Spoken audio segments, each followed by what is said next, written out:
Perancangan Kuala Lumpur adalah berasaskan komponen sistem plan pembangunan yang mengikut peruntukan Akta Perancangan Wilayah Persekutuan 1982, Akta 267. Akta ini memerlukan Datuk Bandar menyediakan plan pembangunan bagi memandu pembangunan di Kuala Lumpur. Berdasarkan akta ini, dua plan pembangunan utama, plan struktur dan plan tempatan perlu disediakan. Plan struktur merupakan dokumen perancangan tertinggi bagi Kuala Lumpur yang akan memacu pembangunan strategik serta indikatif serta membantu menguruskan pertumbuhan fizikal khususnya serta sektoral amnya melalui satu set matlamat, dasar ataupun langkah pelaksanaan sejajar dengan visi Bandaraya Kuala Lumpur. Penyediaan plan struktur Kuala Lumpur bermula pada 40 tahun yang lalu. Pada tahun 1984, Plan struktur Kuala Lumpur pertama telah pun diwartakan seterusnya. Pada tahun 2004, Plan struktur Kuala Lumpur yang kedua diwartakan dan dikenali sebagai Plan struktur Kuala Lumpur 2020. Bermula 2 Januari 2018, DBKL telah memulakan kajian untuk penyediaan Plan struktur Kuala Lumpur 2040 bagi menggantikan plan struktur terdahulu yang akan mencapai tempoh pemakaiannya pada tahun 2020. Dan kini, pada tahun 2020, DBKL telah pun mewartakan draft PSKL 2040. Dokumen ini perlu melalui proses penyertaan dan pandangan awam sebelum ianya dimuktamadkan. Plan struktur Kuala Lumpur menetapkan rangka kerja perancangan dan pembangunan spesial yang akan diterjemah secara terperinci pada peringkat plan pembangunan seterusnya, iaitu plan tempatan yang akan disokong oleh plan induk dan plan tindakan mengikut kawasan. Penyediaan plan struktur Kuala Lumpur 2040 perlu dibuat memandangkan terdapat dasar dan strategi plan struktur Kuala Lumpur 2020 yang memerlukan semakan semula berdasarkan faktor pembangunan pesat di Bandaraya Kuala Lumpur, perubahan ekonomi yang semakin dinamik, pengenalan terhadap dasar-dasar terkini di peringkat negara dalam tempoh 20 tahun kebelakangan ini. PSKL 2040 yang baru disediakan ini bertujuan untuk memandu perancangan pembangunan Kuala Lumpur untuk terus bersaing di peringkat antarabangsa selaras dengan kemajuan pada abad ke-21. Satu plan struktur baharu disediakan bagi memastikan pembangunan Bandaraya Kuala Lumpur dilaksanakan secara holistik melalui urus tabir yang cekap dan berkesan. Marilah bersama menghasilkan Plan Struktur Kuala Lumpur 2040. DBKL menjemput semua warga kota memberi pandangan, cadangan serta idea bagi membentuk Plan Struktur Kuala Lumpur 2040. Draft Plan Struktur Kuala Lumpur 2040. Bandar untuk semua.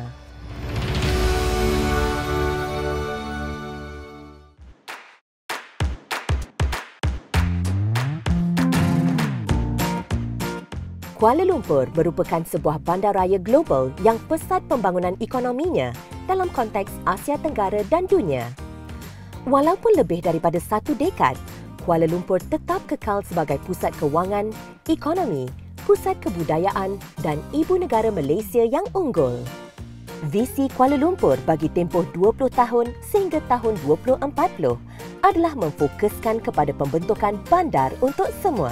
Kuala Lumpur akan terus dibangunkan ke arah sebuah bandar yang dinamik, berprinsipkan pertumbuhan yang saksama, sejahtera, mampan dan berdaya tahan selaras dengan aspirasi warga bandaraya terhadap Kuala Lumpur. Pelbagai perancangan disediakan, antaranya integrasi penggunaan tanah bagi tempoh jangka panjang dengan mengambil kira keupayaan masa hadapan infrastruktur, perancangan pengangkutan secara bersepadu,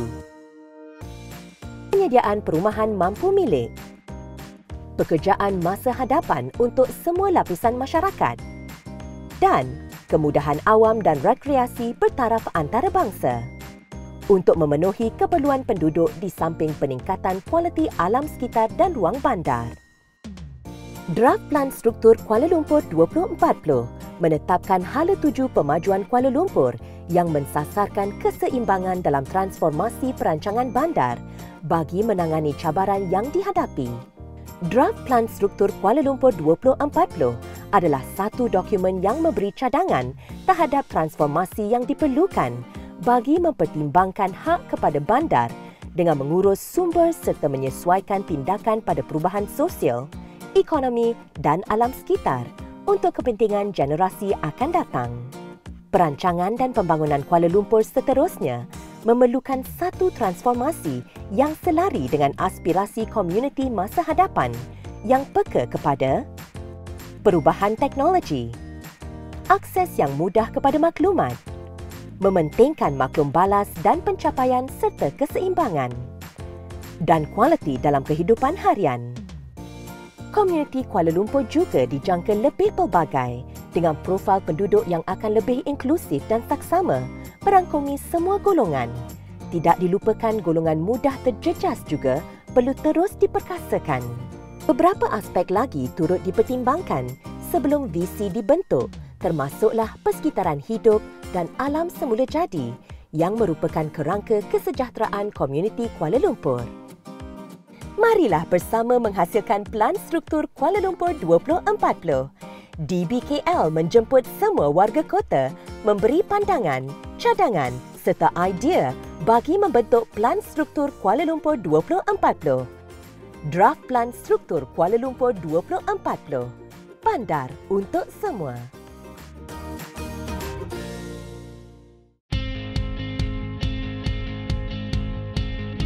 Visi Kuala Lumpur, bandar untuk semua akan tercapai dengan memberi fokus kepada 6 matlamat yang telah digariskan sebagai teras yang mencakupi aspek ekonomi, sosial, persekitaran hidup, alam sekitar dan perancangan fizikal. Setiap matlamat yang digariskan adalah matlamat yang holistik bagi mencapai pelbagai agenda bersama dan kesinambungan aspek perancangan. Inovatif dan produktif. Meningkatkan nilai ekonomi bandar dengan menggalakkan inovasi sebagai penggerak ekonomi dan produktiviti segenap lapisan masyarakat di Kuala Lumpur. Inklusif dan saksama. Memastikan warga Kuala Lumpur mendapat pilihan, peluang dan akses yang sama kepada perumahan dan persekitaran kejiranan yang berkualiti. Sihat dan vibran. Mewujudkan persekitaran hijau yang berkualiti dan memperindah Kuala Lumpur sebagai bandar yang menarik untuk didiami dan bekerja. Pintar iklim dan rendah karbon. Memperkasa Kuala Lumpur sebagai bandaraya rendah karbon dan berdaya tahan terhadap perubahan iklim serta penggunaan sumber yang cekap. Mobiliti cekap dan mampan. Meluaskan rangkaian serta memantapkan sistem mobiliti Kuala Lumpur dalam menambah baik kemudasampaian. Pembangunan bersepadu dan mampan. Mengurus dan menyokong pertumbuhan Kuala Lumpur dari segi pembangunan fizikal dan spesial. Visi dan matlamat pertumbuhan Kuala Lumpur akan disokong oleh hala tuju strategik yang juga merupakan prinsip dan hasil yang disasar sehingga tahun 2040. Mekanisme khusus pelaksanaan draft PSKL 2040 perlu disediakan bagi memastikan tindakan dan kawalan pembangunan di peringkat pelan tempatan. Seterusnya, 6 matlamat yang dibentuk didokong oleh 21 hala tuju strategik yang turut akan diterjemah kepada Plan Pengurusan Bandar dan Plan Pengurusan Spesial. Pertumbuhan ekonomi bandar yang berdaya saing. Persekitaran kerja dan niaga yang kondusif. Pemangkin pertumbuhan konurbasi nasional yang dinamik dan kukuh. Perumahan untuk semua golongan penduduk. Kejiranan yang berkualiti, kondusif dan menggalakkan interaksi sosial. Pembangunan bandar yang mengintegrasikan alam semula jadi. Persekitaran bandar yang menarik dan kreatif. Rangkaian hijau dan warisan bandar. Tadbir urus hijau yang efektif. Daya tahan terhadap bencana alam dan perubahan iklim. Kecekapan pengurusan sumber bandar. Kecekapan dalam pengurangan pelepasan karbon. Pembangunan komuniti yang rendah karbon. Rangkaian pengangkutan awam dengan penyediaan transit pelbagai pilihan. Mod mobil aktif bagi meningkatkan kemudasampaian. Pengurusan lalu lintas yang efektif. Penggunaan tanah yang optimum dan produktif. Penjanaan semula kawasan lama. Integrasi pembangunan tanah dan pengangkutan awam. Perkongsian ruang. pengurusan kawasan khas. Marilah bersama menghasilkan Pelan Struktur Kuala Lumpur 2040. DBKL menjemput semua warga kota memberi pandangan, cadangan serta idea bagi membentuk Pelan Struktur Kuala Lumpur 2040. Draft Pelan Struktur Kuala Lumpur 2040. Bandar untuk semua.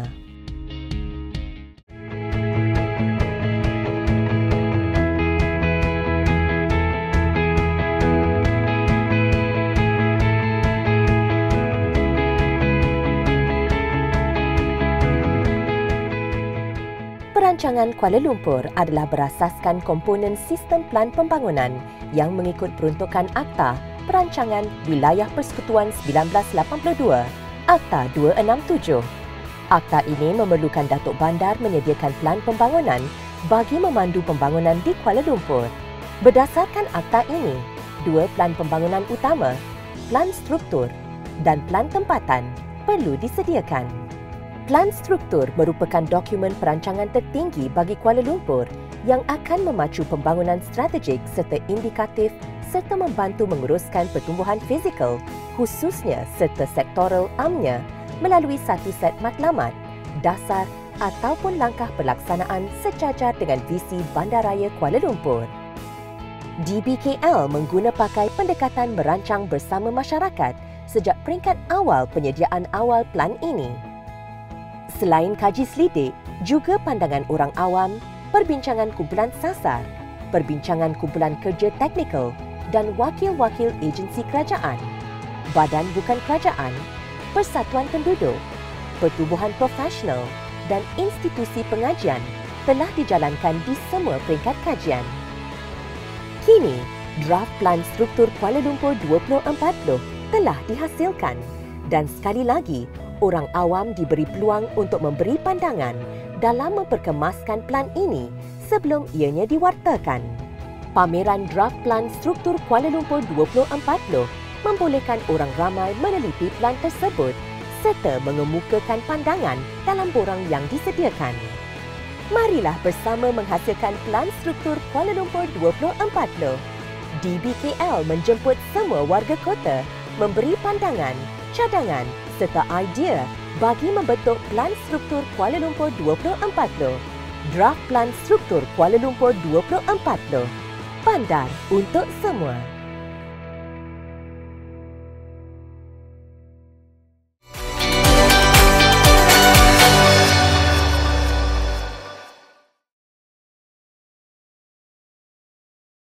Bismillahirrahmanirrahim.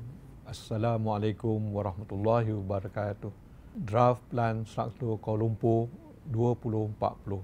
Tempoh pandangan awam 1 bulan selaras dengan peruntukan Akta Perancangan Wilayah Persekutuan 1982, Akta 267 pada 18 Februari 2020 hingga 18 Mac 2020. Walau bagaimanapun, Dewan Bandaraya Kuala Lumpur mengambil inisiatif melanjutkan sebanyak 2 kali tempoh masa pandangan awam, iaitu pada 18 Mac 2020 sehingga 18 Mei 2020 bagi memberi peluang kepada semua peringkat warga kota memberi pandangan secara dalam talian, iaitu melalui e-pandangan untuk sama-sama menambah baik laporan draft PSKL 2040 sebelum ianya diwartakan penggunaannya.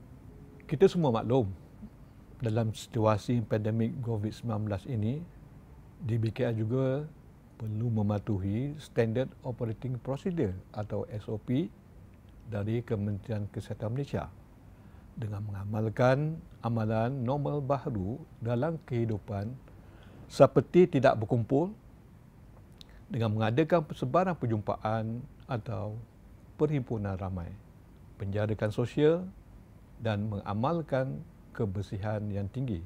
Dalam masa yang sama, saya juga yakin warga kota memerlukan pemahaman yang lebih telus berkenaan kandungan draft PSKL 2040 ini sebelum memberikan pandangan, cadangan dan idea mereka.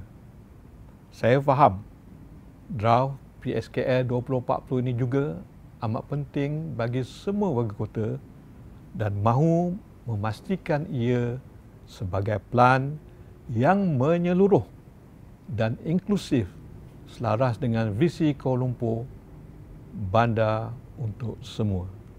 DBKL sentiasa berusaha untuk berinteraksi dan telus dengan setiap peringkat warga kota berkenaan dengan penyediaan draft PSKL 2040 ini.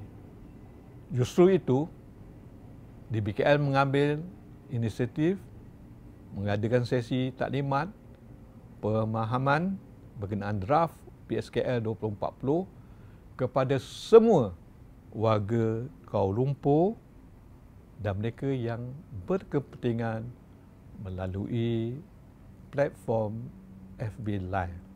Saya merasakan dalam situasi sekarang, cara hidup warga Kuala Lumpur juga perlu berubah. Justru, kaedah ini adalah yang terbaik untuk memberikan pemahaman kepada semua warga kota dan demi memastikan warga kota dapat kekal berada di rumah bagi melawan COVID-19 ini. Draft PSKL 2040 merupakan pelan yang dirangka untuk masa hadapan Kuala Lumpur dan isu COVID-19 yang sedang dihadapi memerlukan kita merancang dan membangun Kuala Lumpur dengan lebih seimbang dari aspek ekonomi dan alam sekitar, kehijauan, kebersihan serta amalan kesihatan yang baik. Taklimat pemahaman ini juga bagi memastikan semua warga Kuala Lumpur dan pihak yang berkepentingan memahami isi kandungan draft PSKL 2040 dan seterusnya memberikan pandangan, cadangan atau idea penambahbaikan kepada draft PSKL 2040 sebelum 18 Mei 2020. Sehubungan dengan itu, saya menjemput semua warga Kuala Lumpur bersama menyertai secara live sesi taklimat pemahaman draft PSKL 2040 oleh DBKL pada hari ini, Rabu 13 Mei 2020 jam 11 pagi di Facebook rasmi Dewan Bandaraya Kuala Lumpur. Saya juga berharap agar semua warga kota dan pihak yang berkepentingan mengambil peluang untuk mendapatkan maklumat berkaitan draft PSKL 2040 ini di laman web rasmi DBKL dan seterusnya memberikan pandangan, cadangan atau sebarang idea terbaik untuk menambah baik draft PSKL 2040 melalui kaedah atas talian iaitu e-pandangan. Saya minta semua warga kota kongsi FB Live ini dengan menekan butang share, like, love.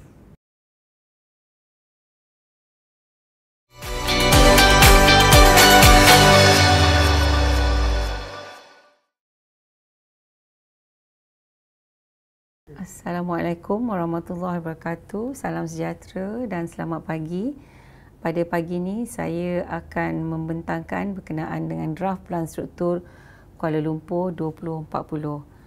Kuala Lumpur adalah ibu negara Malaysia dan ia juga adalah sebuah bandar global yang mana di Kuala Lumpur terdapat lebih kurang 78 syarikat multinasional yang berdaftar dan ia juga mempunyai tenaga kerja mahir seramai 11,693.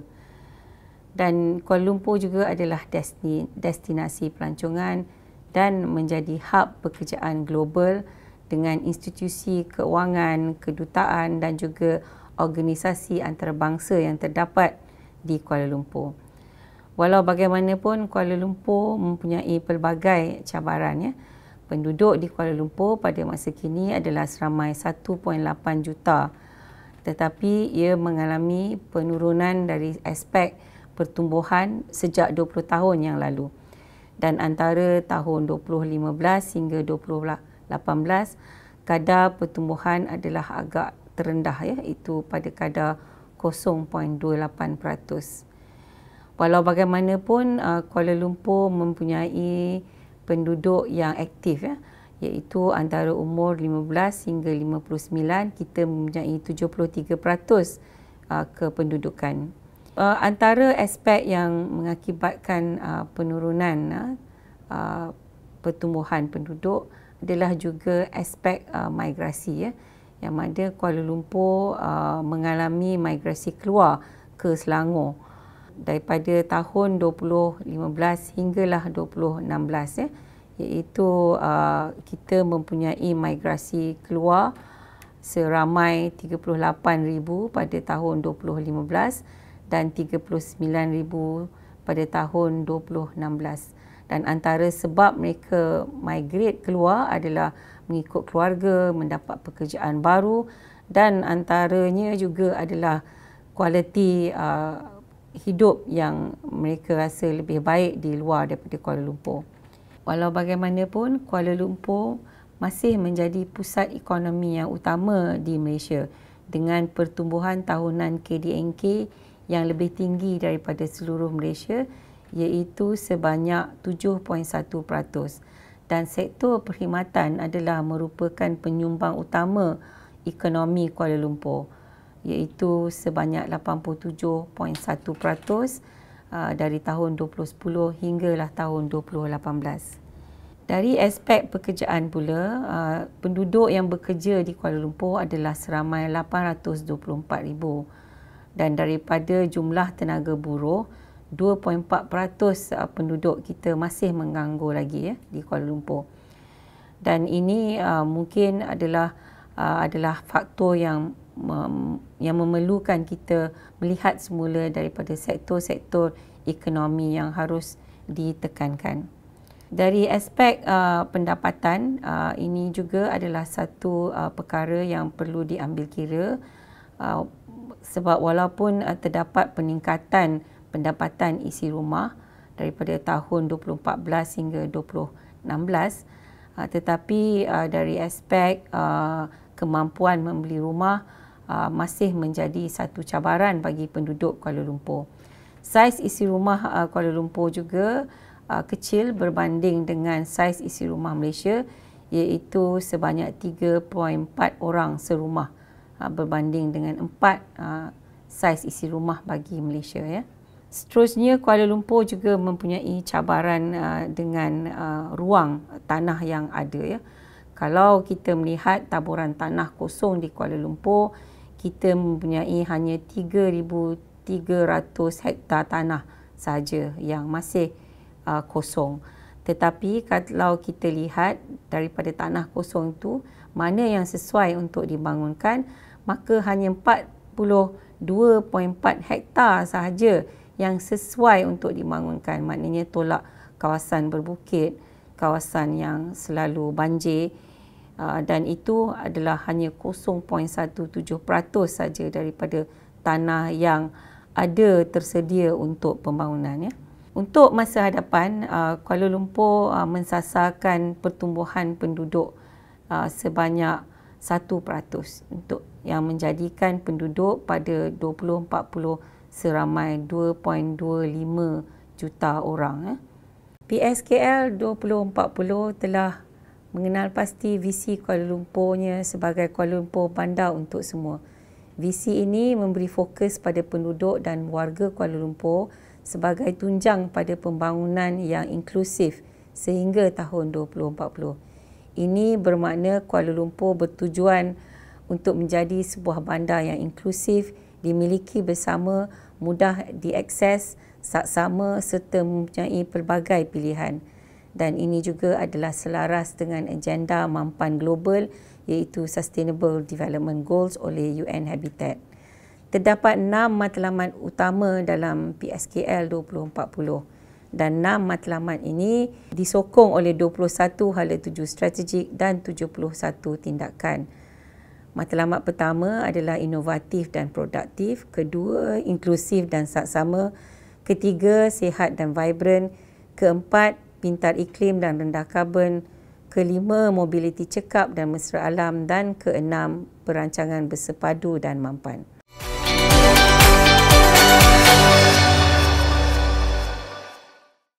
Saya teruskan dengan matlamat pertama iaitu Kuala Lumpur Bandaraya Inovatif dan Produktif.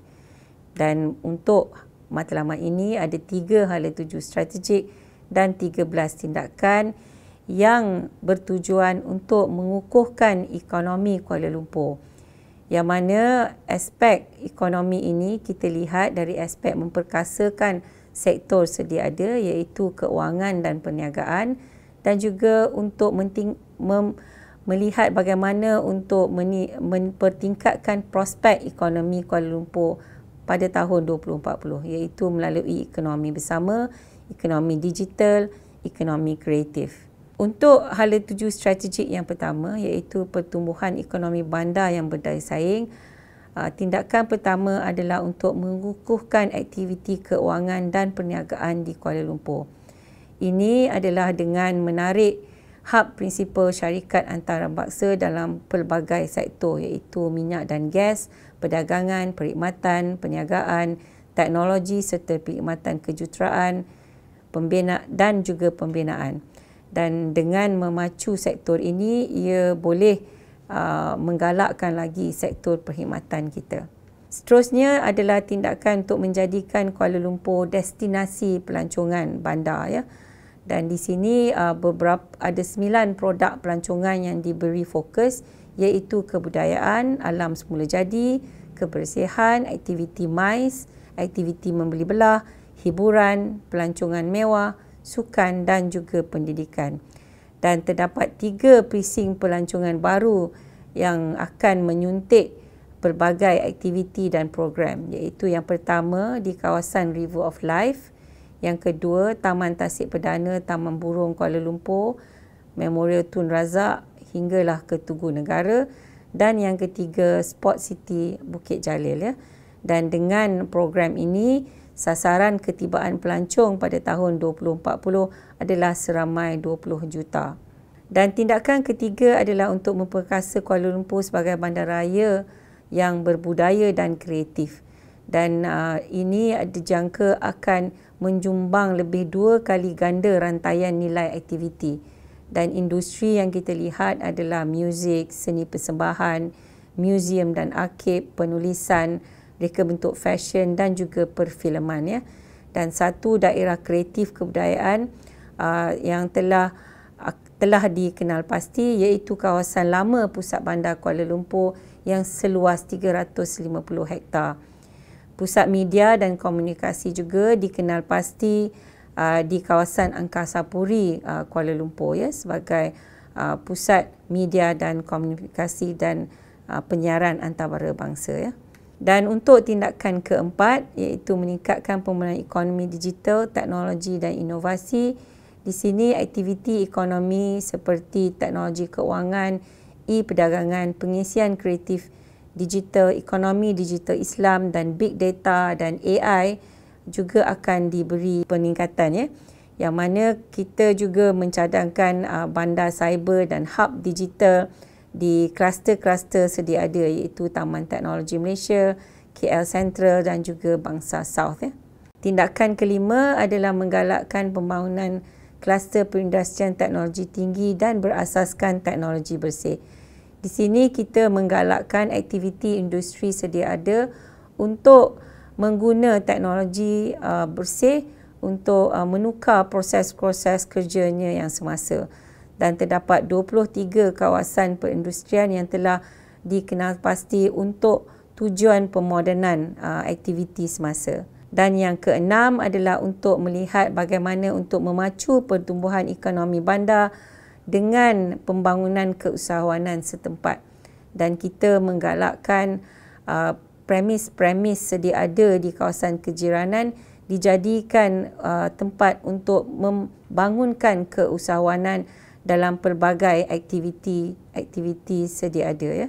Dan seterusnya untuk hala tuju yang kedua iaitu penagaan kerja dan niaga yang kondusif. Tindakan pertama adalah untuk membesarkan sempadan pusat bandaraya ataupun Central Business District.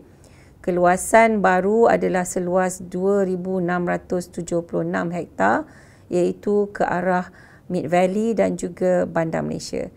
Dan tindakan kedua adalah untuk melihat menyediakan zon ekonomi yang mempunyai ketersediaan infrastruktur dan yang kondusif untuk pelaburan. Dan tindakan ketiga adalah menyediakan premis yang pelbagai pilihan dan mampu biaya bagi golongan usahawan dan profesional. Dan tindakan yang keempat adalah mempertingkatkan ketersediaan infrastruktur digital untuk menyokong pembangunan, iaitu sasarannya adalah untuk meningkatkan jalur lebar berkelajuan tinggi di antara 500 MB sehingga 1 GB. Untuk hala tuju strategik yang ketiga, iaitu Kuala Lumpur adalah pemangkin pertumbuhan bagi konubasi nasional yang dinamik dan kukuh. Jadi untuk ini adalah perlu Kuala Lumpur memainkan peranan bukan sahaja sebagai ibu negara, bandar global, tetapi bandar yang menjadi katalis untuk pembangunan konubasi nasional yang dinamik dan kukuh. Dan ini melibatkan kerjasama dengan bandar-bandar lain yang terletak di kawasan konubasi nasional ini.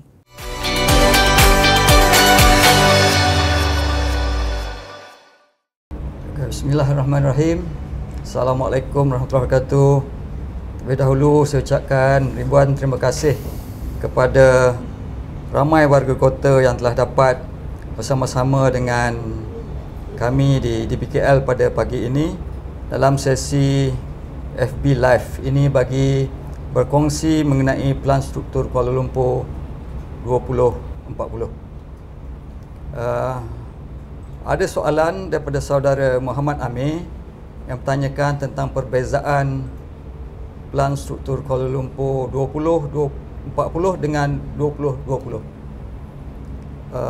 Secara ringkasnya, Pelan Struktur Kuala Lumpur 2020 adalah yang telah pun kita gunakan sepanjang 20 tahun yang lalu, bermula pada sekitar tahun 2004 apabila pelan tersebut diwartakan, dan dalam tempoh 16 tahun pemakaian pelan tersebut ianya adalah berasaskan kepada wawasan untuk menjadikan Kuala Lumpur sebuah bandaraya bertaraf dunia.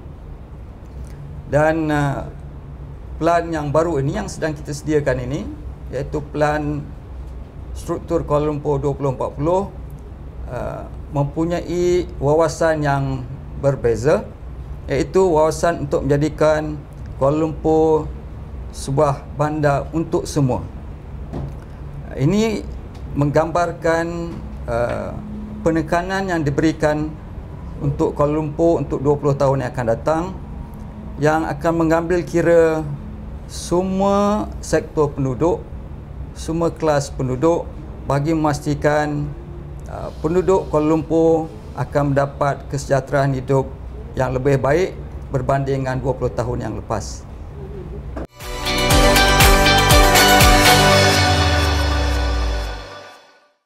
Seterusnya adalah matlamat kedua, iaitu untuk menjadikan Kuala Lumpur sebuah bandaraya inklusif dan saksama. 2 hala tuju strategik dan 9 tindakan telah dikenal pasti. Dan cadangan matlamat ini adalah untuk memastikan bahawa penduduk Kuala Lumpur diberi perhatian yang setimpalnya, dari segi aspek perumahan dan juga akses kepada kemudahan masyarakat. Yang mana Kuala Lumpur mempunyai penduduk B40, M40 dan juga T20, dan mereka mempunyai taraf pendapatan yang berbeza-beza. Dan antara isu di Kuala Lumpur juga adalah isu kemampuan pembelian rumah, yang mana kalau kita lihat harga rumah median ideal bergantung kepada pendapatan median adalah sebanyak RM274,000, sedangkan harga yang ditawarkan di pasaran yang sebenar yang puratanya adalah RM790,000. So di sini perbezaan harga rumah ideal dan sebenar adalah satu isu yang harus diambil kira. Untuk itu, hala tuju pertama adalah untuk menyediakan perumahan untuk semua golongan penduduk. Dan tindakan pertama adalah untuk mengurus perumahan pelbagai pilihan untuk memenuhi keperluan dan kemampuan penduduk 2.2 juta pada masa hadapan. Ini adalah dengan menyediakan jenis rumah mengikut perubahan profil penduduk dan saiz isi rumah. Kerana kalau kita lihat, saiz isi rumah sekarang adalah lebih kurang 3.4 dan menjelang 2040 adalah hanya 3 dan nombor ini dijangka akan berkurangan. Dan juga kita mencadangkan penyediaan perumahan transit di kawasan pembangunan bercampur dan juga kawasan perdagangan terpilih, menyediakan perumahan khusus bagi warga emas yang pada tahun 2040 akan meningkat kepada 16.3% dan menyediakan perumahan bagi warga asing terutamanya bagi pekerja-pekerja dalam sektor pembinaan, pembuatan dan juga perkhidmatan. Seterusnya adalah tindakan menyediakan perumahan mampu milik yang berkualiti dan kondusif. Yang mana kita ingin memastikan bahawa semua perumahan mampu milik seharusnya sesuai dengan saiz bagi kesejahteraan berkeluarga dan supaya mereka mempunyai akses pada pusat pekerjaan, pusat transit pengangkutan awam dan juga kemudahan masyarakat. Tindakan ketiga adalah untuk menangani keperluan gelandangan yang semakin meningkat di Kuala Lumpur. Dan ini adalah dengan menyediakan perumahan atau pusat transit bagi gelandangan, mengadakan program kaunseling dan juga mengadakan akses kepada kemudahan kesihatan. Tindakan keempat adalah mempertingkat pembaharuan semula kawasan perumahan stable yang lama dan usang.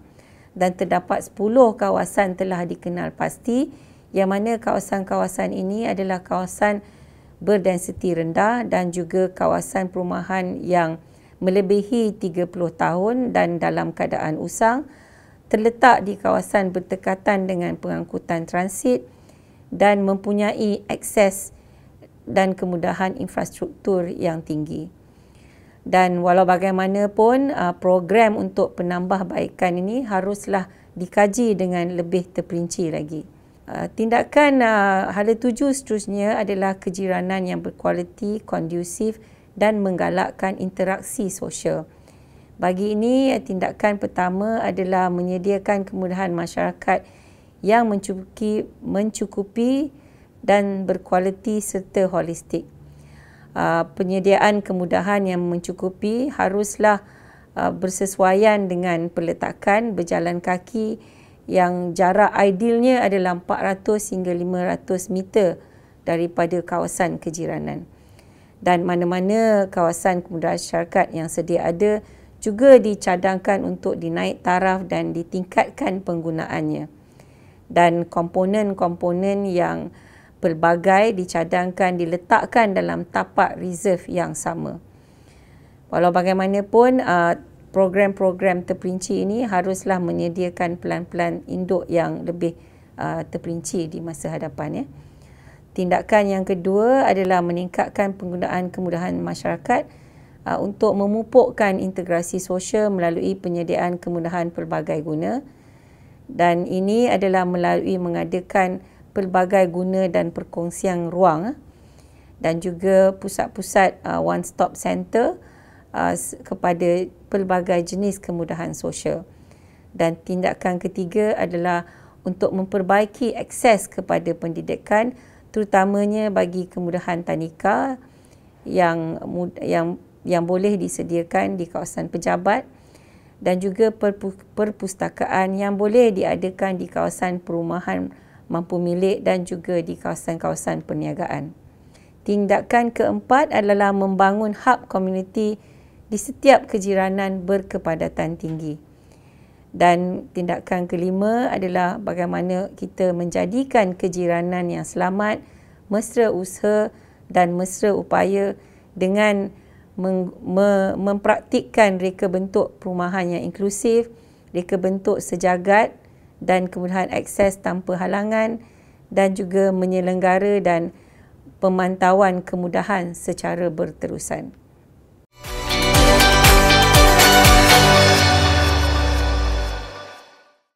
Selamat pagi warga Kuala Lumpur.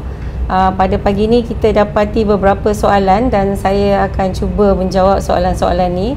Ada soalan daripada Mr. Patrick Lai yang menanyakan berkenaan dengan pengurangan density, especially dalam biasa baru ni ataupun the new normal.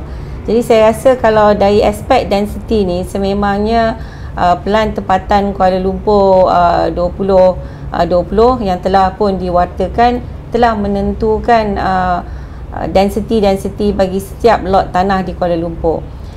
Dan ianya sedang pun dikaji semula sama adakah masih sesuai ataupun tidak. Walau bagaimanapun dalam konteks Pelan Struktur Kuala Lumpur, beberapa hala tuju memang menekankan kepada revitalisation of beberapa kawasan di Kuala Lumpur ini. Dan antaranya adalah mengguna sedia ada bangunan-bangunan yang ada di Kuala Lumpur ni, terutamanya bangunan-bangunan lama, bangunan-bangunan usang yang kita nak ada penggunaan yang lebih ekonomik buat masa hadapan.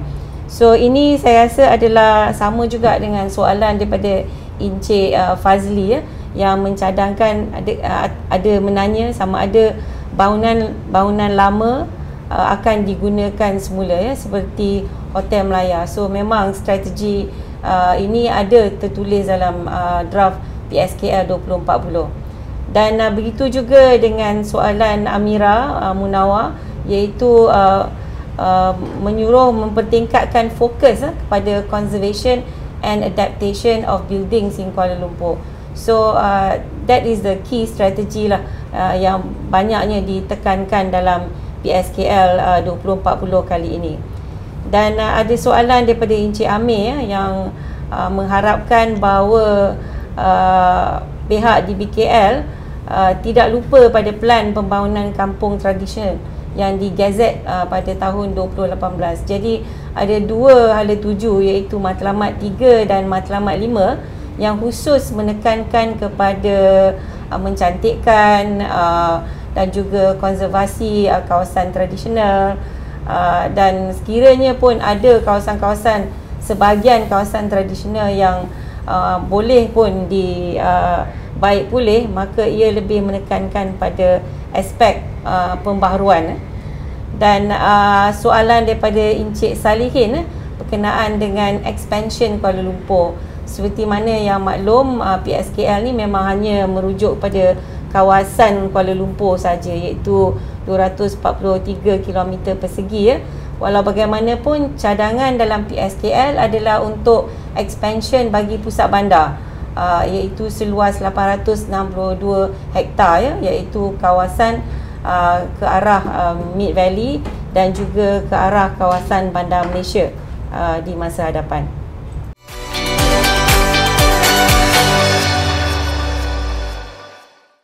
Matlamat yang ketiga adalah menjadikan Kuala Lumpur bandaraya sihat dan vibrant. Satu matlamat yang sangat penting, terutama dalam masa COVID-19 ini. Terdapat 4 hala tuju strategik dan 12 tindakan untuk matlamat 3 ini. Dan matlamat 3 ini mengambil kira bagaimana untuk menyediakan ruang tanah lapang yang lebih banyak nisbahnya kepada penduduk yang akan ada di Kuala Lumpur pada tahun 2040. Sekarang kita mempunyai 10.9 meter persegi seorang berbanding dengan 11.15 meter persegi pada tahun 2000, dan sasarannya adalah untuk mencapai 20 meter persegi seorang pada tahun 2040. Dan ini hanya boleh tercapai dengan beberapa tindakan. Hala tuju pertama adalah pembangunan bandar yang mengintegrasikan alam semula jadi. Dan tindakan pertama adalah melindungi aset biodiversiti bandaraya kita. Dan antara aset biodiversiti Kuala Lumpur adalah yang pertama, hutan simpan kekal, yang kedua, sungai dan badan air, dan ketiga, taman hutan bandar. Dan taman hutan bandar yang seluas 342 hektar ini perlu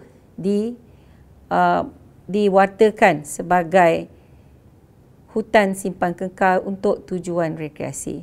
Dan kita juga mencadangkan agar diwujudkan indeks biodiversiti bandaraya untuk tujuan pemantauan habitat di Kuala Lumpur ini. Tindakan kedua adalah untuk menghubung kawasan-kawasan hijau dan koridor biru sebagai nodus ekologi bandar, ya. Sebab Kuala Lumpur mempunyai sungai dan juga tasik, dan begitu juga mempunyai kawasan-kawasan taman yang boleh kita hubungkan agar menjadi satu sistem atau ekosistem yang utama, ya.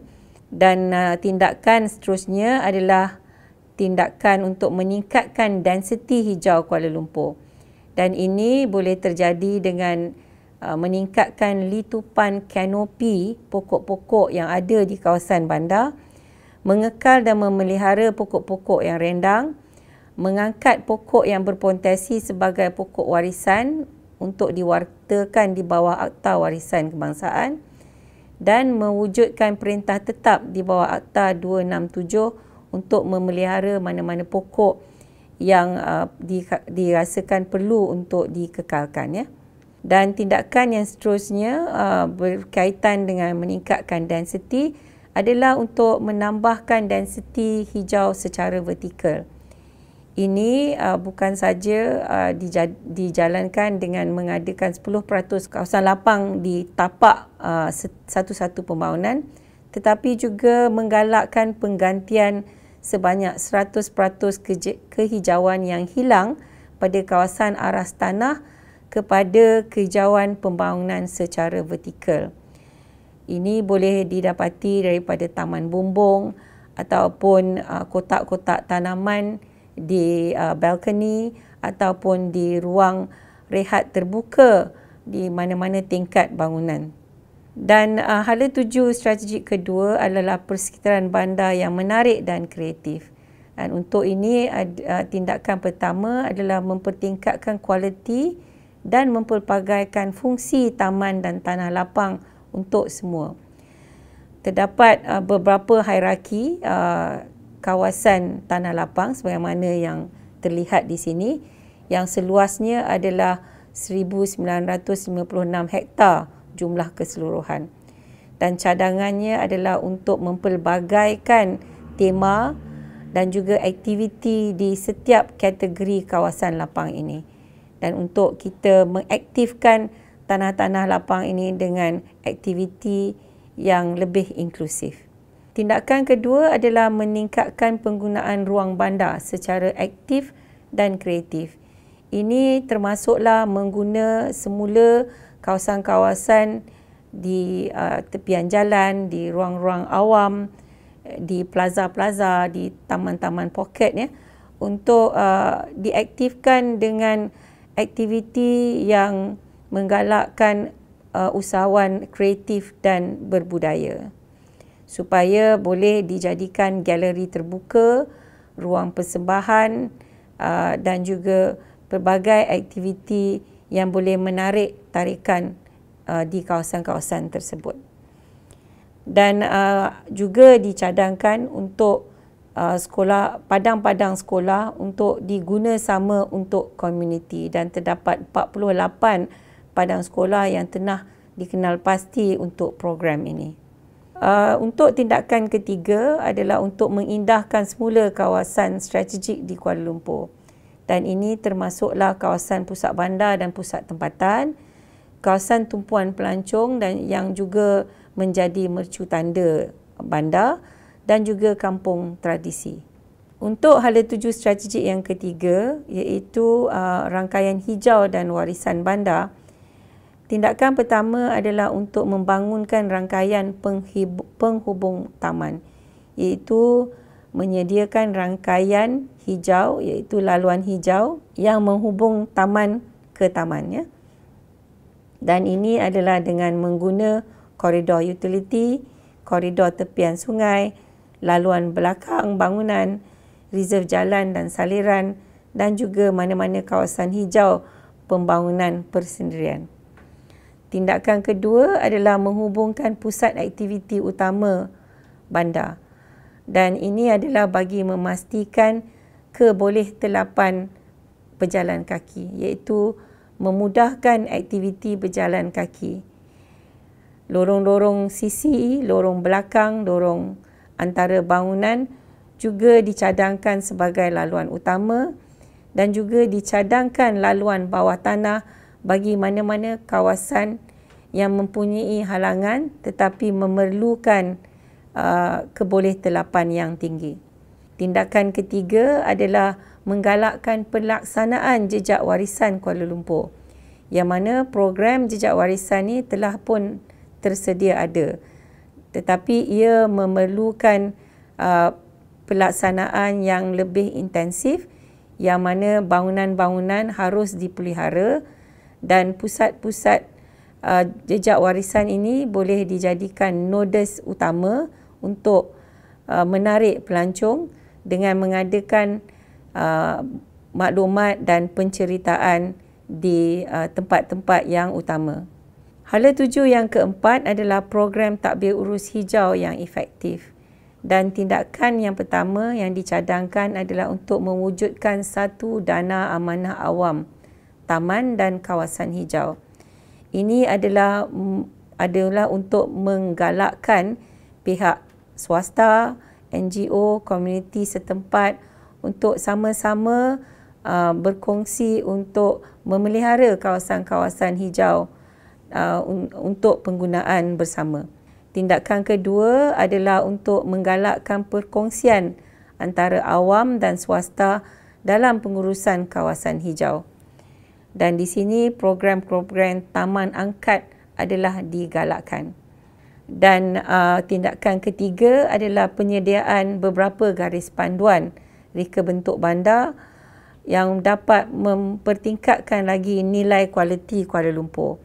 Yang pertama adalah garis panduan reka bentuk reruang awam dan ruang bersama bandar.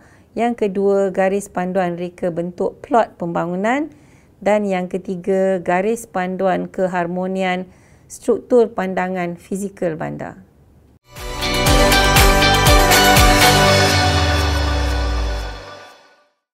Assalamualaikum, selamat pagi sekali lagi. Ada satu soalan daripada Ismawi Zain yang bertanyakan mengenai pelaksanaan plan struktur ini. Ini soalan yang baik. Memang pengalaman kita di Kuala Lumpur berdasarkan plan struktur kita yang pertama, plan struktur kita yang kedua, dan sekarang kita telah masuk plan struktur kita yang ketiga, plan struktur Kuala Lumpur 2040. Isu pelaksanaan plan memanglah satu isu yang sangat penting. Jadi sehubungan dengan itu, plan struktur Kuala Lumpur 2040 telah menyerahkan beberapa cadangan yang khusus bagi memastikan pelaksanaan plan ini akan dapat dijamin. Antaranya yang paling penting adalah penyediaan maklumat ataupun data. Bagi tujuan itu, plan ini telah mencadangkan pusat data dalam bentuk KL Observatory, yang di mana akan dikumpul segala maklumat-maklumat penting. Dengan ada maklumat ini, insya-Allah nanti implementasi plan ini akan dapat dipantau dan kejayaan plan ini akan dapat dijamin dengan lebih baik. Di samping itu, ada beberapa cadangan-cadangan lain yang akan dapat tuan-tuan lihat dikongsi pada slot terakhir taklimat ini nanti. Untuk soalan-soalan seterusnya, saya akan serahkan kepada saudara Sulaiman untuk menjelaskan beberapa soalan berkaitan dengan kawasan lapang dan kawasan hijau. Okay. Terima kasih Tuan Haji Azizi. Assalamualaikum warahmatullahi taala wabarakatuh kepada semua warga kota dan mereka yang mengikuti FB Live kita.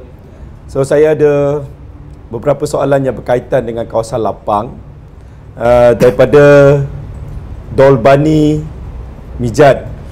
Terima kasih atas soalan yang diberikan terhadap jenis-jenis ataupun corak-corak baru kawasan lapang yang akan ada di Kuala Lumpur.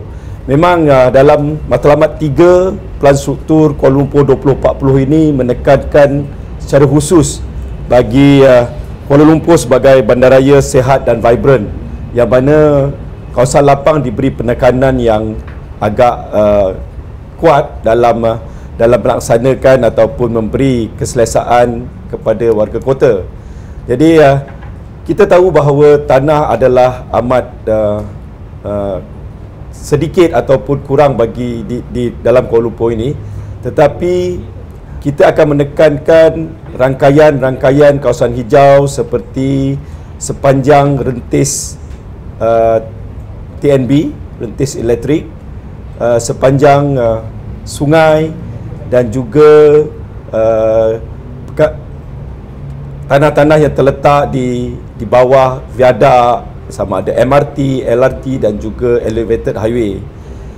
Soalan daripada Z Jian Yo juga berkenaan dengan pendekatan di BKL terhadap lokasi taman rekreasi dan kawasan hijau. Kita akan ada taman rekreasi yang sedia ada, yang telah ada, dan kita akan pertingkatkan kemudahan di dalam kawasan rekreasi tersebut.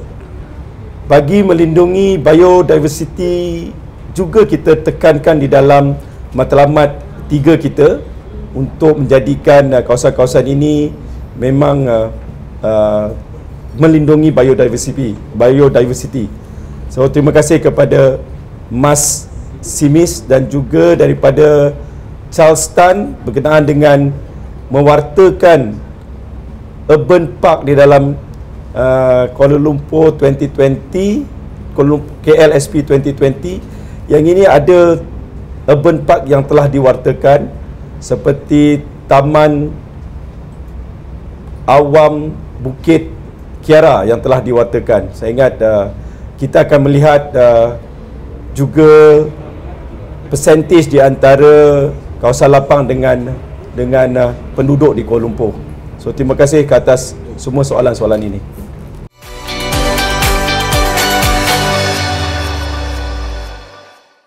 Matlamat keempat bagi PSKL 2040 adalah menjadikan Kuala Lumpur bandaraya pintar iklim dan rendah karbon. Dan untuk ini ada 4 hala tuju strategik dan 14 tindakan keseluruhannya.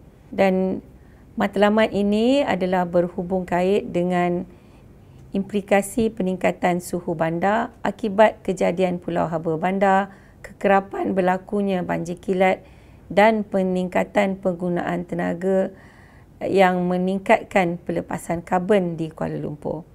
Ini adalah carta yang menunjukkan sekiranya kita tidak mengambil tindakan, jumlah pelepasan CO2 ke udara akan meningkat dengan lebih drastik lagi.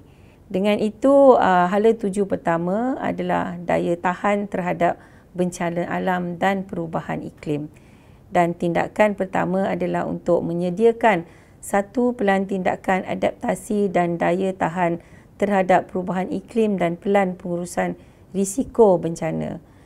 Untuk menyediakan pelan ini, maka data dan informasi terhadap perubahan iklim dan bencana harus dibangunkan, dan pelan tindakan terhadap beberapa jenis risiko harus diberi penekanan, iaitu risiko banjir, risiko kemarau, kawasan yang terdedah kepada Pulau Haba Bandar dan kawasan terdedah kepada risiko pencemaran alam sekitar. Dan strategi dan daya tahan iklim ini harus diselaraskan dengan mana-mana program dan proses pentadbiran Bandaraya Kuala Lumpur. Ini adalah pelan yang menunjukkan kawasan-kawasan pengurusan risiko bencana dan kawasan-kawasan tasik yang ada di Kuala Lumpur yang boleh digunakan sewaktu kecemasan. Untuk hala tuju kedua, iaitu kecekapan pengurusan sumber bandar, tindakan pertama adalah untuk memudahkan pemakaian teknologi tenaga boleh diperbarui ataupun renewable energy. Dengan kita menggalakkan pemasangan panel solar di atas bumbung-bumbung bangunan di Kuala Lumpur, dan juga cadangan untuk membina ladang solar dengan menebus guna semula bekas tapak pelebusan sampah di Taman Beringin. Tindakan kedua adalah mempertingkatkan sistem cekap tenaga dengan menggunakan pelbagai teknologi baru, antaranya sistem penyimpanan tenaga, smart grid dan juga sistem penunjukan daerah. Tindakan ketiga adalah memperkukuhkan pengurusan sisa pepejal bersepadu dan mampan dengan pengasingan sisa di punca, dan juga memperkukuhkan pengurusan sisa pepejal dalam sektor pembinaan dan perindustrian dan menggalakkan aktiviti pemulihan nilai sisa pepejal perbandaran.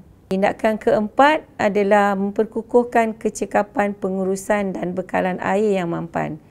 Dan ini adalah dengan melaksanakan penggunaan semula air, abstraksi semula air bawah tanah, memperkenalkan sistem pengurusan air pintar, kecekapan pengurusan air sisa dan untuk menghasilkan satu pelan pengurusan sumber air bersepadu.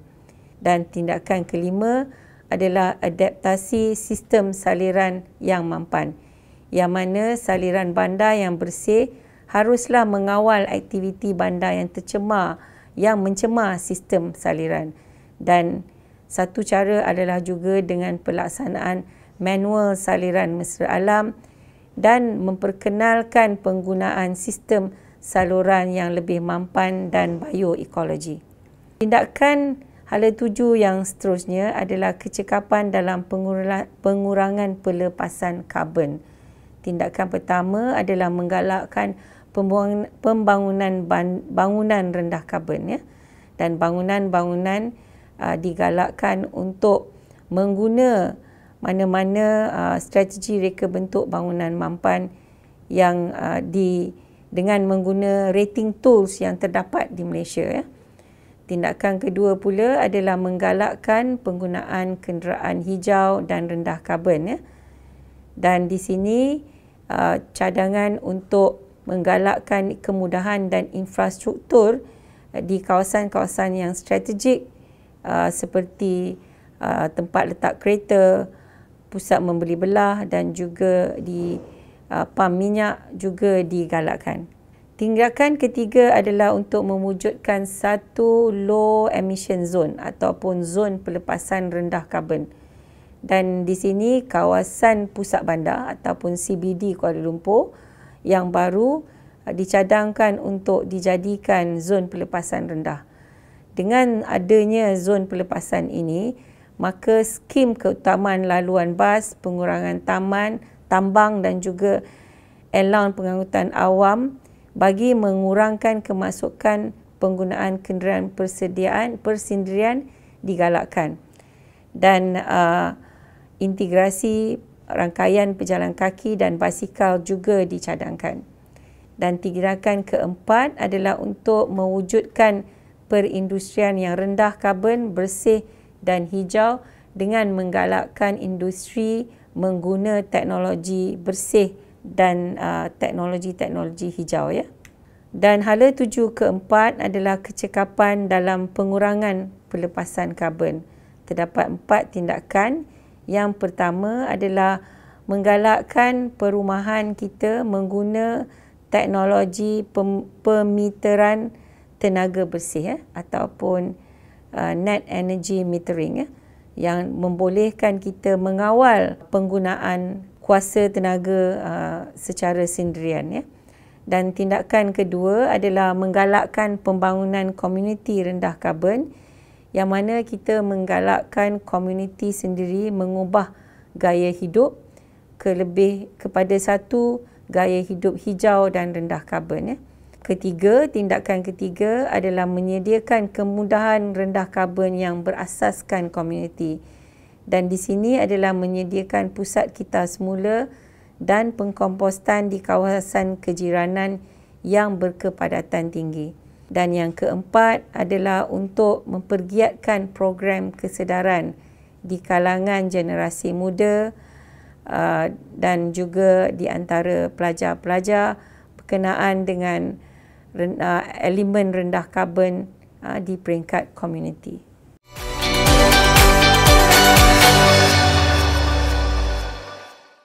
Seterusnya adalah matlamat 5, iaitu menjadikan Kuala Lumpur sebagai bandaraya mobiliti cekap dan mesra alam. Di sini ada 3 hala tuju strategik dan 10 tindakan untuk diambil kira. Kuala Lumpur buat masa ini mempunyai 136 km panjangnya laluan rel di Kuala Lumpur dengan 82 jumlah stesen transit dan penumpang seramai 262 juta pada tahun 2018. Walau bagaimanapun, pada tahun 2017, model split penggunaan sistem pengangkutan awam hanyalah 20%, sementara 80% masih mengguna kenderaan persendirian. Tindakan yang pertama adalah rangkaian pengangkutan awam dengan penyediaan transit pelbagai pilihan. Dan ini akan tercapai dengan tindakan pertama untuk mengukuh infrastruktur pengangkutan dan memperluas rangkaian rel awam bandar. Model split 2080 disasarkan menjadi 60-40 pada tahun 2030 dan 70-30 pada tahun 2040, iaitu 70% mengguna pengangkutan awam dan 30% mengguna persendirian. Dan liputan 400 meter daripada stesen transit ditingkatkan daripada 18% ke 35% dan liputan 400 meter daripada koridor transit ditingkatkan daripada 32% kepada 70%. Dan walaupun angka-angka ini adalah tinggi, ianya dikira boleh dicapai dengan pembinaan ataupun MRT yang telah pun dirancang, iaitu MRT 2 iaitu laluan Sungai Buloh dan juga MRT pada masa hadapan iaitu MRT 3 dan juga kereta api berkelajuan tinggi Kuala Lumpur, Singapura. Seterusnya, membangunkan sistem tram bandar dalam pusat bandar Kuala Lumpur. Dicadangkan kawasan CBD, terutamanya CBD yang semasa ini, dicadangkan 3 zon laluan tram, iaitu zon 1 KLCC dan kawasan Bukit Bintang, zon 2 Dataran Merdeka, Jalan Petaling, Taman Tasik Perdana, dan zon 3 Jalan Tun Abdul Razak, Masjid Jamik dan Kampung Baru. Tindakan ketiga adalah untuk memberi perkhidmatan kepada pembangunan perkhidmatan bas awam. Dan di sini penekanan diberi kepada transit aliran bas iaitu BRT.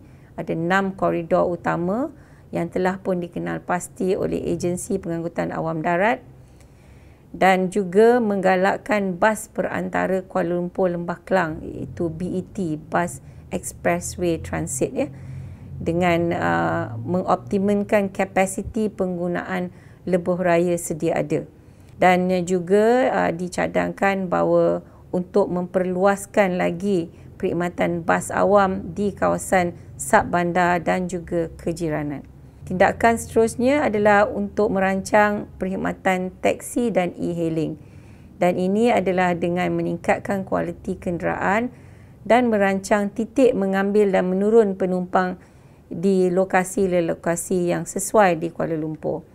Dan hala tuju yang kedua bagi matlamat ini adalah mod mobiliti aktif bagi meningkatkan kemudahansampaian. Sebab apa yang kita lihat di sini, bahawa untuk meningkatkan accessibility di lingkungan 400 meter sama ada daripada koridor ataupun daripada stesen transit, maka mengguna mod-mod yang berbentuk micro mobility sangatlah penting ataupun menggalakkan aspek berjalan kaki adalah sangat penting sebab jarak berjalan kaki yang ideal adalah 5 minit ataupun 400 meter dan kebolehasampaian ini berbeza mengikut umur dan jarak berjalan kaki dan dengan itu, dengan adanya mobility mikro, ia membantu penyampaian yang lebih efektif. Dan untuk hala tuju yang pertama iaitu mod mobility aktif bagi meningkatkan kemudahansampaian, tindakan pertama adalah untuk memastikan rangkaian pejalan kaki yang selamat, berkualiti, berkesinambungan dan mudah sampai oleh semua. Ini adalah prinsip perancangan Healthy Walkable City ya, dan dicadangkan untuk Dewan Bandaraya untuk mengguna pakai dan melaksanakan sepenuhnya pelan induk laluan pejalan kaki dan berbasikal untuk Kuala Lumpur. Dan penekanan adalah diberi kepada kawasan tumpuan utama iaitu di kawasan kejiranan, kawasan komersial dan pusat pekerjaan dan juga kawasan stesen transit ya. Tindakan kedua adalah mengadakan kemudahan mobiliti mikro bagi mencapai tahap kemudahansampaian yang lebih tinggi dan menyediakan infrastruktur yang sesuai. Tindakan ketiga adalah menjalankan promosi dan kempen keselamatan ya. Dan untuk hala tuju yang ketiga iaitu pengurusan lalu lintas yang efektif. Ada 3 tindakan yang dicadangkan. Yang pertama adalah untuk mengurus trafik dalam kawasan pusat bandaraya. Dan di sini dicadangkan skim charge kesesakan sebagai salah satu contoh untuk kita mengawal kesesakan lalu lintas di pusat bandaraya Kuala Lumpur. Kedua adalah untuk mengurus ruang tempat letak kereta supaya ianya lebih bersepadu, mengguna aplikasi pintar untuk memaklumkan pada pihak awam mana untuk meletak kereta dan memperkenalkan aspek perkongsian tempat letak kereta antara beberapa bangunan di sesuatu zon di kawasan pusat bandar. Dan tindakan ketiga adalah untuk memperkukuhkan fungsi jalan yang sedia ada, yang mana jalan-jalan sedia ada boleh dikongsi bersama dengan dibenarkan laluan keutamaan bas, laluan perkongsian jalan untuk pejalan kaki dan juga basikal.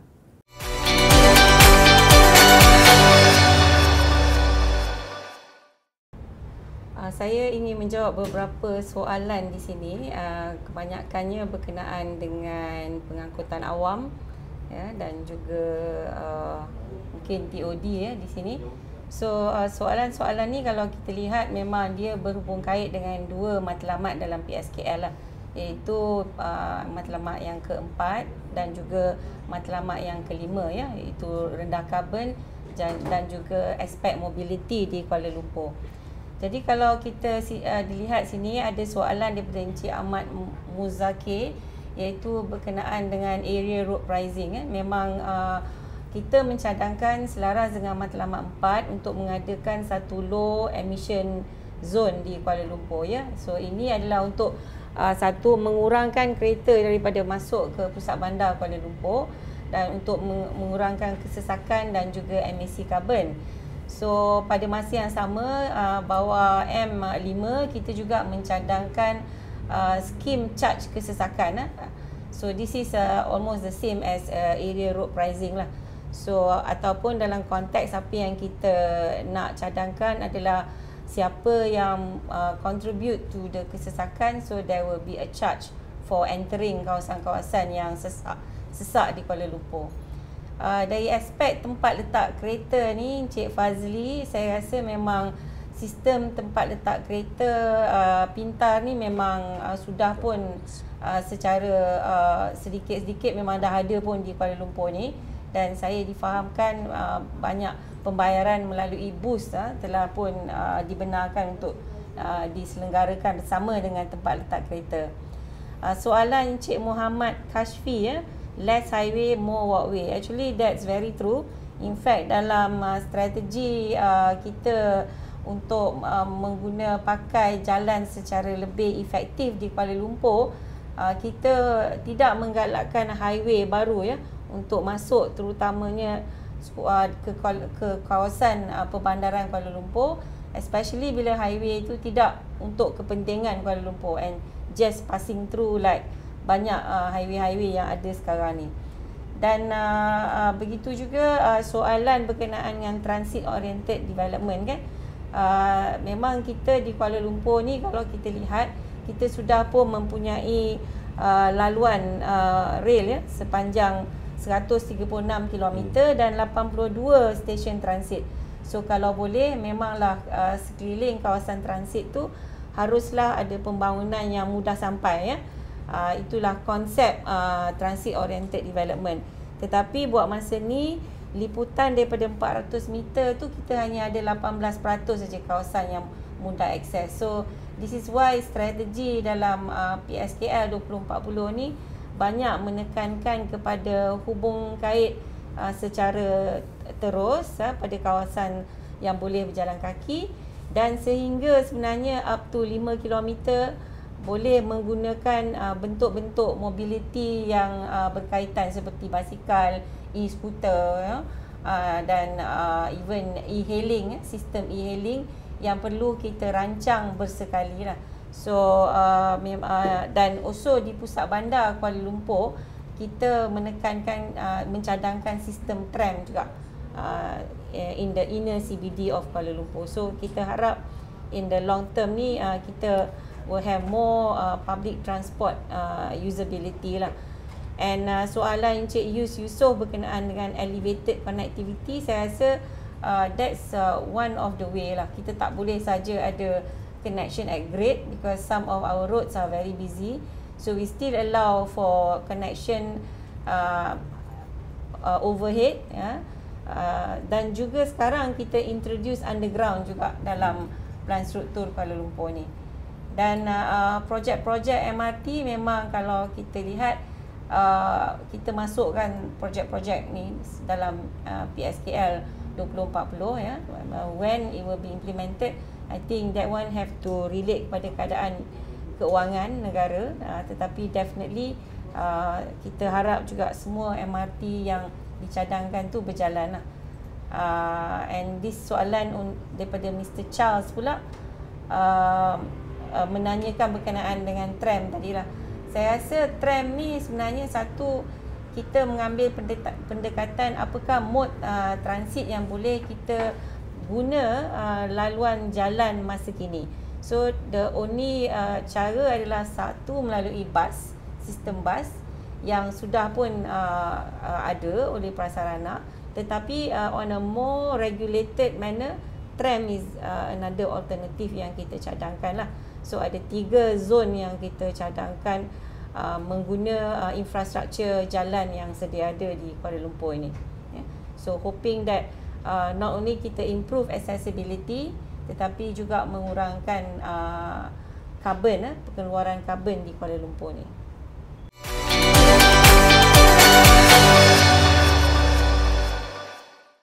Dan matlamat yang akhir ataupun M6 adalah menjadikan Kuala Lumpur sebuah bandaraya yang pembangunannya mampan dan bersepadu. Untuk ini ada 5 hala tuju strategik dan 13 tindakan yang telah dicadangkan. Sebagaimana yang saya maklumkan daripada awal tadi, isu utama Kuala Lumpur adalah ketiadaan tanah kosong yang cukup untuk pembangunan masa hadapan.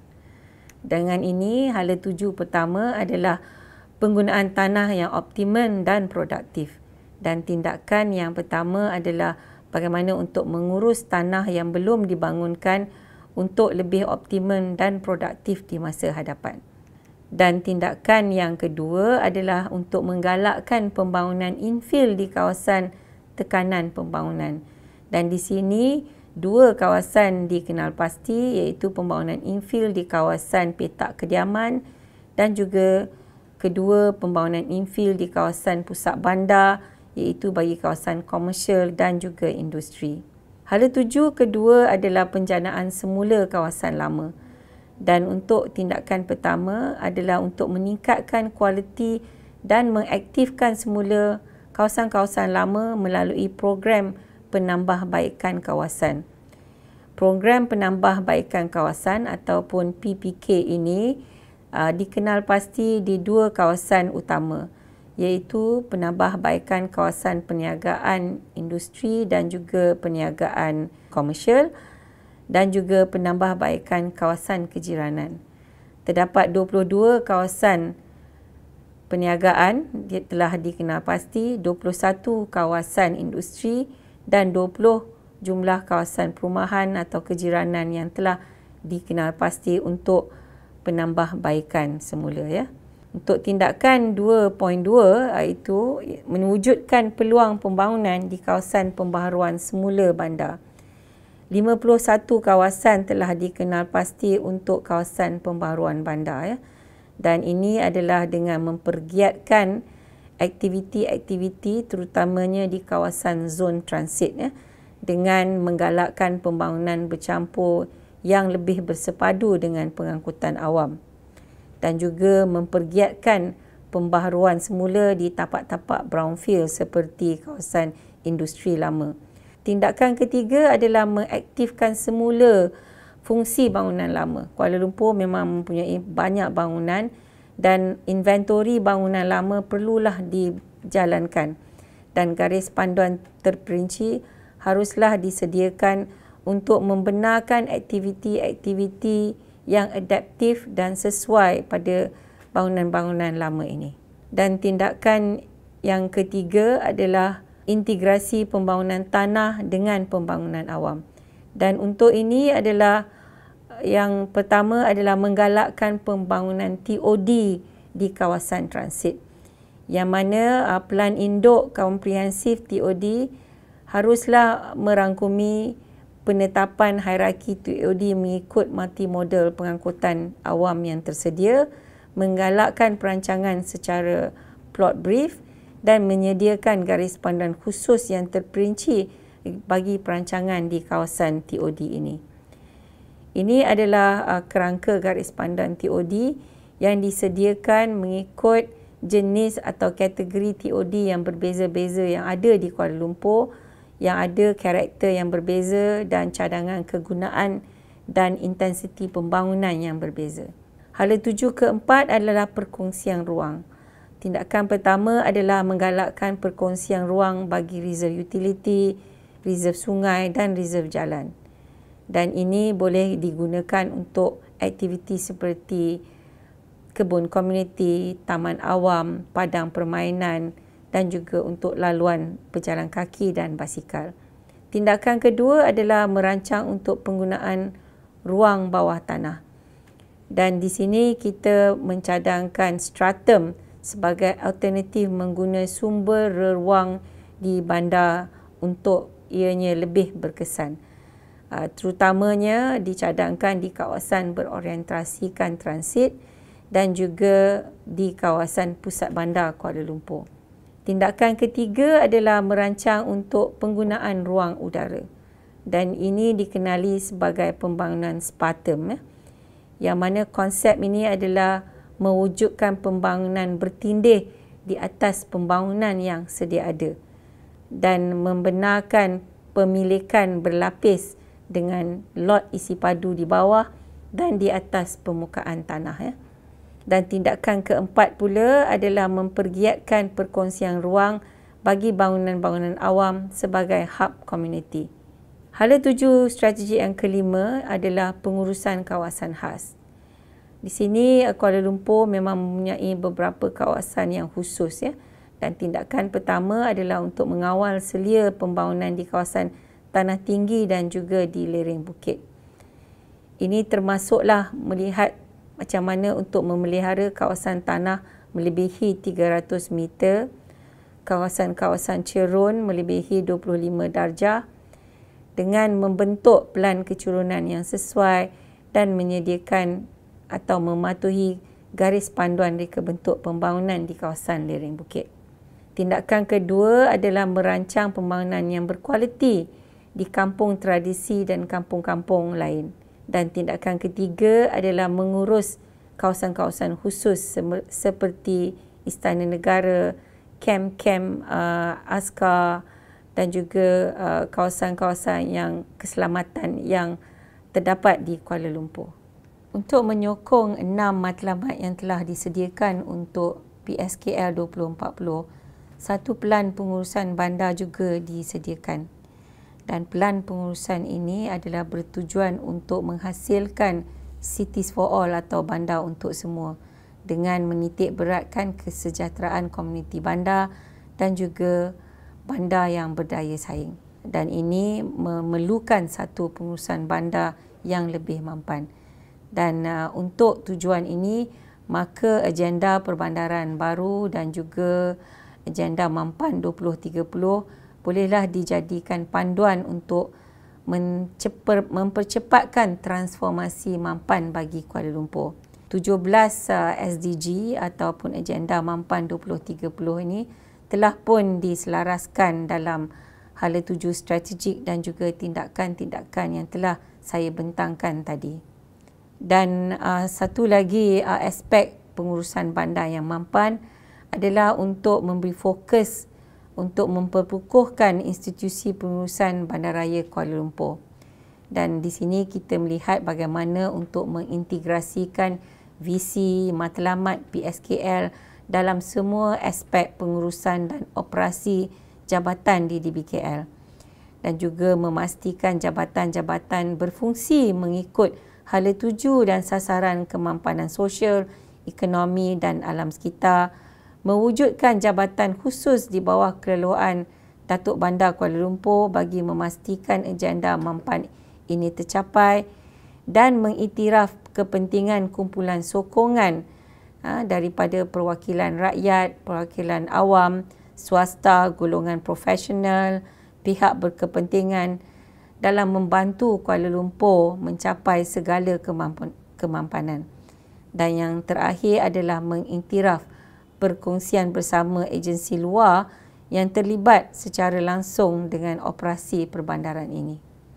Yang ketiga adalah menggalakkan satu pelan perancangan kejiranan, yang mana pelan ini adalah yang dirangka oleh komuniti dengan bertujuan untuk membina kapasiti dan keupayaan penduduk tempatan untuk menentukan apakah yang dia perlukan, bagaimanakah perancangan masa hadapan, dan bila aktiviti atau pembangunan atau program atau projek itu harus dijalankan. Ini adalah bagi mengurangkan mana-mana jurang daripada perancangan dengan pelaksanaan. Dan seterusnya adalah pembentukan Kuala Lumpur Urban Observatory, yang mana KL Urban Observatory ini adalah satu pusat data, pusat rujukan, pusat pemantauan dan pelaporan yang khusus untuk PSKL dan juga agenda Mampan di Kuala Lumpur.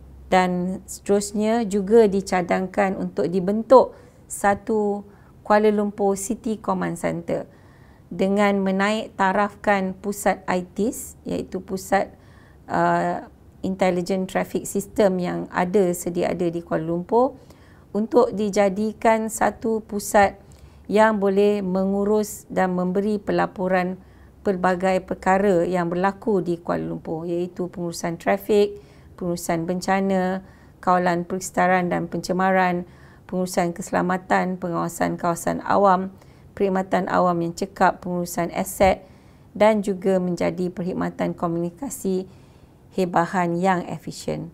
Dan yang seterusnya adalah mengadakan satu pelan komunikasi bandar. Pelan komunikasi adalah sasaran utamanya adalah kepada penduduk Kuala Lumpur, dan sasaran sekundernya adalah mereka yang tinggal luar Kuala Lumpur dan badan-badan bukan kerajaan. Pelan komunikasi ini bertujuan untuk meningkatkan penglibatan warga Kuala Lumpur untuk memberi impact, memberi input terhadap mana-mana program yang dijalankan, ya, dan juga menerima input daripada DBKL sendiri. Dan yang akhir adalah satu pelan pengurusan spasial pula. Pelan pengurusan spasial ini menunjukkan atau mengurus kawasan-kawasan Kuala Lumpur secara fizikal, di mana pelan ini menunjukkan zon pengurusan kawasan khas, kluster pembaharuan semula bandar, zon perlindungan biodiversiti, dan juga zon dan koridor-koridor pengangkutan awam, dan perkara-perkara daripada aspek pelancongan ekonomi dan sebagainya. So, sekian saja pembentangan saya bagi PSKL 2040 ini. Terima kasih.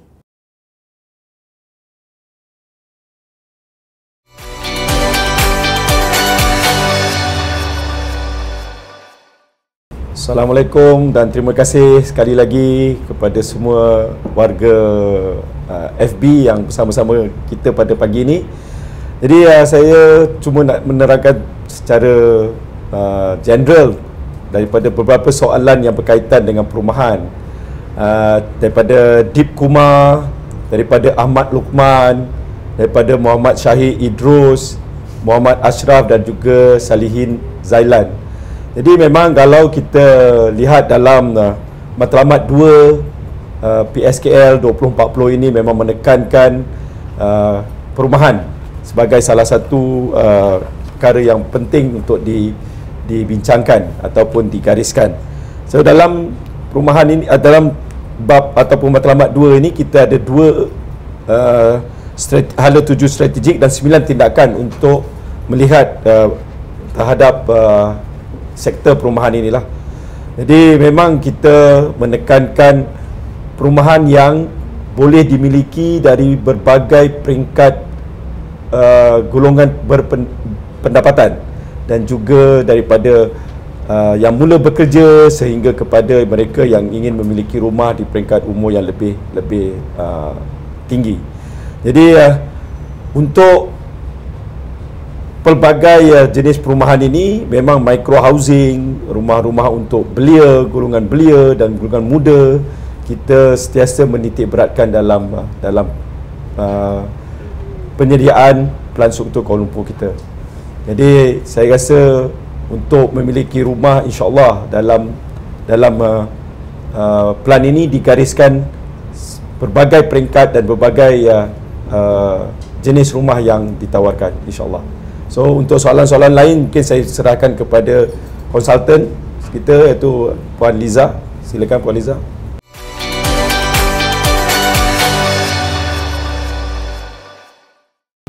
Terima kasih Cik Sulaiman. Tadi hanya saya nak tambah pada soalan Deep Kumar bertanyakan berkenaan dengan density tinggi dan sama ada ia contribute kepada congestion. I think kalau kita tengok memang density banyak memang lead to maybe the possibility of high car user, tapi kita harapkan dalam jangka masa yang panjang Kuala Lumpur higher densities ni terletak di kawasan-kawasan yang ada transit.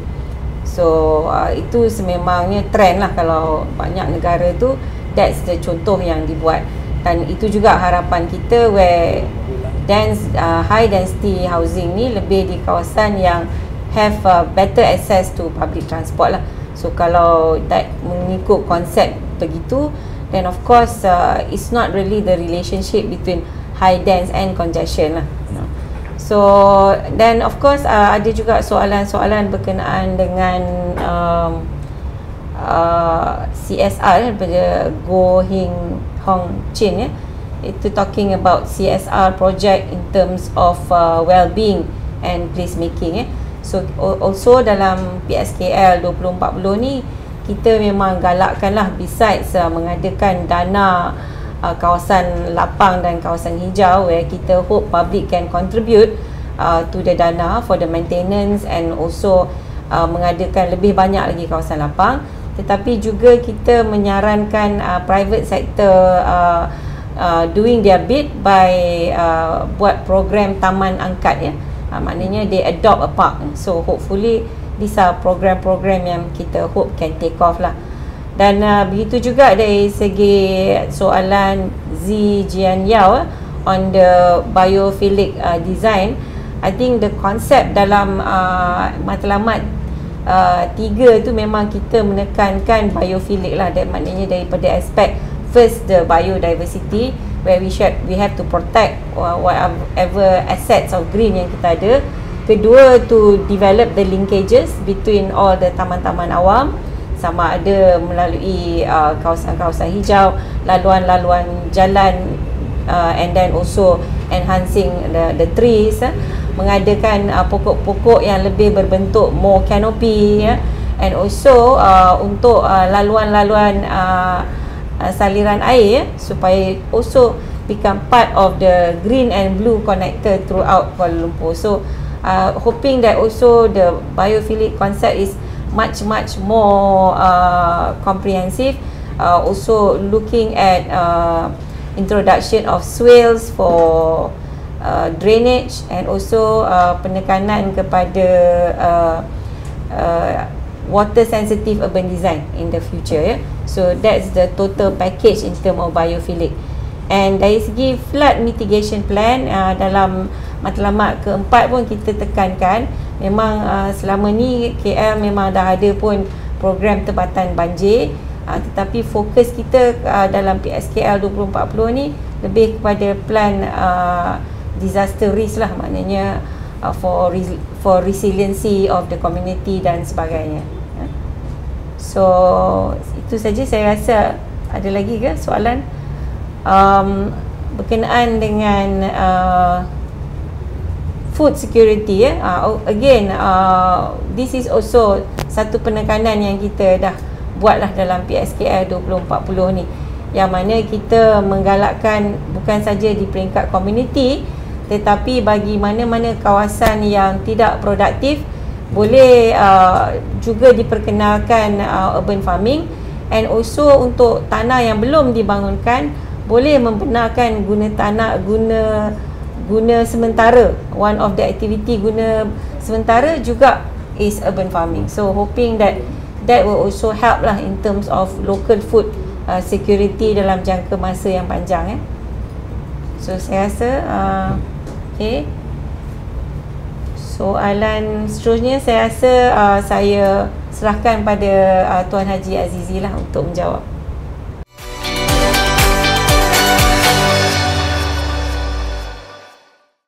Assalamualaikum, selamat pagi.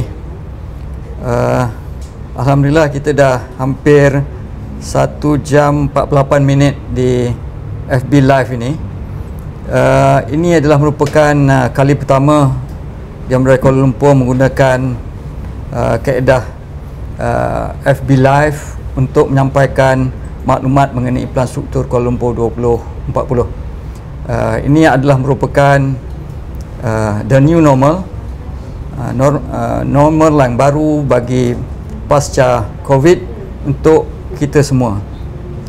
Sambil kesempatan ini untuk mengucapkan ribuan terima kasih kepada ramai warga kota yang telah pun bersama-sama dengan kita sepanjang FB Live ini.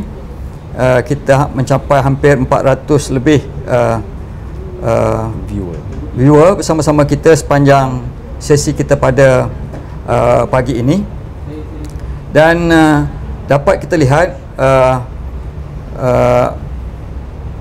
banyak perkara yang ditimbulkan oleh para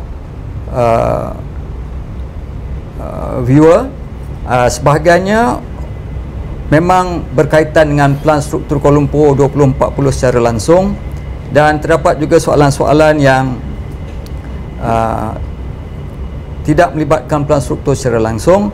Apapun, semua pandangan-pandangan ini akan diambil kira oleh Dian Merdeka Kuala Lumpur untuk menjadikan Kuala Lumpur bandar untuk semua.